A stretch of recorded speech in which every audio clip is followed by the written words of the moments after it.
welcome to the weekend edition of News Showcase. I am Priya, Tamil Nadu's first artificial intelligence news presenter.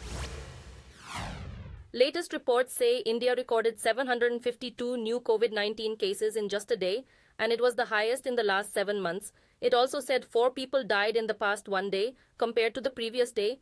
The latest death was reported in the state of Kerala, which has the highest number of cases. Noida, the business hub near Delhi, reported its first case in the current surge, an indication that the infection was spreading. The Federal Health Ministry said the number of active cases in the country stood at 3,000. The new COVID variant, JN1, has raised concerns across the country. The UN body, the World Health Organization, has said existing COVID-19 vaccines can resist the new variant. Tamil Nadu Chief Minister has expressed his greetings on National Farmers' Day. In a post on social media, MK Stalin said his government will always stand by the farmers and that they are the backbone of the state. Stalin's comments come in the wake of damages to crops worth crores of rupees in the cyclone and flooding that devastated the northern and southern parts of the state this month. Extreme bad weather also killed livestock and wiped out the livelihood of hundreds of thousands of farmers in the state. India observes Farmers' Day on December 23rd, and this year's theme calls for recognizing the role of innovation and sustainable practices to ensure food security for future generations. Congress party lawmaker Karti Chidambaram appeared before the Enforcement Directorate in Delhi, which investigates financial crimes in the country. Official sources said the lawmaker from Tamil Nadu is being probed for money laundering and recommending visas to Chinese nationals in 2011. Federal investigator CBI said Chidambaram and his aide Bhaskara Raman face allegations of accepting bribes from a company that was setting up a power plant in Punjab state. Reports said the 52-year-old lawmaker had skipped 2 summons earlier this month because he needed time to collect documents related to the case. It said he was being probed under laws against money laundering. Chidambaram represents Sivaganga constituency in southern Tamil Nadu. A second Indian wrestler has said he would return his award to the government in a deepening row within the Indian Wrestling Federation.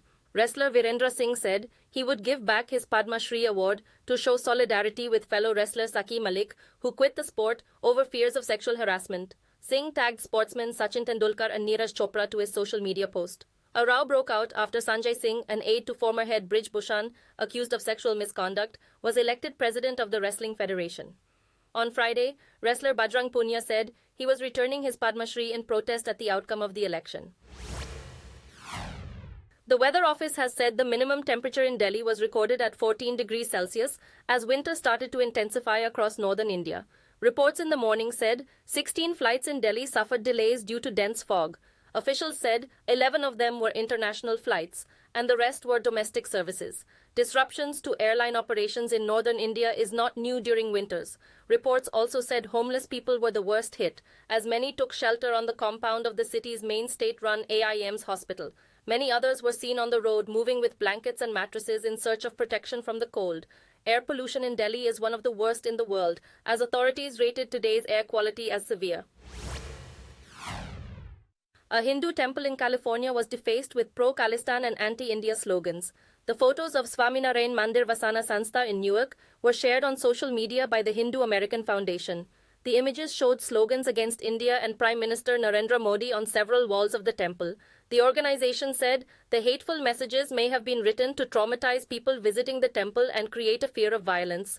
Reports said a case has been filed with the police and justice authorities. India has sought a quick investigation and strongly condemned the desecration. Similar incidents have occurred in the past, both in the US and in Canada.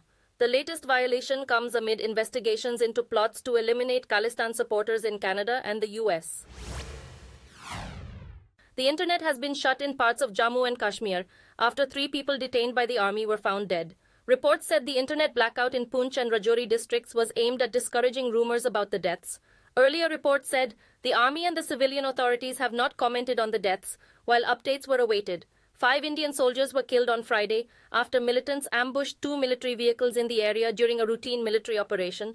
Last month, 5 troops were killed during an operation against militants in the territory, which is a scene of gun battles on and off in the past. The government has deployed the army to push back the militants opposed to the Indian government. For the first time, consumption of liquor will be allowed in the state of Gujarat, in a move aimed at promoting the state's new financial tech city. Known as GIFT, it is a tax-neutral financial center which will compete with international financial hubs like Singapore. The facility in Gandhinagar will be India's first financial center, which provides fiscal incentives and a more flexible regulatory environment. The government hopes the wine and dine facilities within the facility will attract top global companies. It is part of the government's strategy to shape it into a new-age financial services and technology nerve center. Reports say the exemption is the first in Gujarat, which has been a dry state since its birth in 1960. India's space agency has said its maiden solar mission Aditya L1 will reach its destination on the 6th of January. The first Indian space-based observatory to study the sun was launched by the Indian Space Research Organisation on the 2nd of September from the Sriharikota Space Centre. The L1 landing point lies about 1.5 million km from the Earth. The objectives of the Aditya L1 mission is to help study various events happening on the sun over the next 5 years and use the data in scientific research and also share the findings with the rest of the world. The space organization said India plans to build a space facility soon, which is to be called Bharatiya Space Station. A merchant ship came under drone attack off the coast of India, which caused a fire on board. Reports said the Liberian-flagged tanker was affiliated to Israel and it was carrying chemical products. No one claimed responsibility for the attack. The British military's UK Maritime Trade Operations said the ship was hit by an unmanned aerial system. Reports said there were no casualties and the fire on board was extinguished. Authorities said vessels have been advised to transit with caution and report any suspicious activity. Attacks on commercial shipping has increased since fighting broke out between Israel and Hamas in early October. Commercial vessels in the Red Sea also came under attack from Houthi rebels based in Yemen.